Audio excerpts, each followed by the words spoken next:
So to wind back to the beginning with the Pee-wee's Big Adventure and getting hired.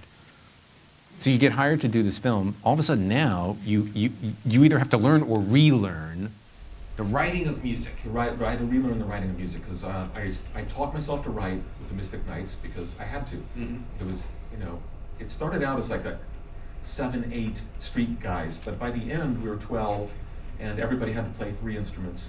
And I was doing transcriptions from Duke Ellington and Django Reinhardt pieces, which I wanted to play it as accurately as humanly possible. Yeah.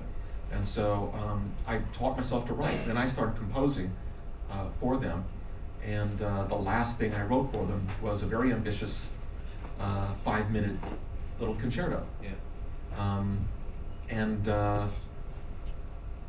So when I got hired to do Pee-wee, now it's years later, and it's like, I haven't written Oingo Boingo. In Oingo Boingo the band, Yeah. there was no ever Yeah. you don't write anything down. Right. There's nothing to write. Yeah.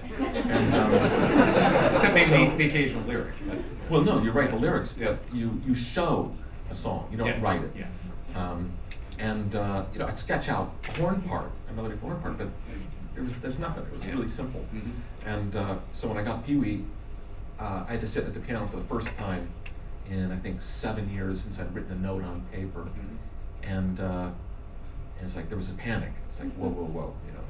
How did I had to think, how did you write the little concerto? Okay, it was only written for 8 or 9 musicians, but it was 8, 9 separate parts. Yep. Said if you could write for 9 parts, you could write for an orchestra. Just think simple. Mm-hmm. And here's middle C. And start from there. Right. Because I found I never could read. Mm-hmm. I never learned to read, but I could write anything that I could hear. Yeah. And I found writing 1,000,000 times easier than reading.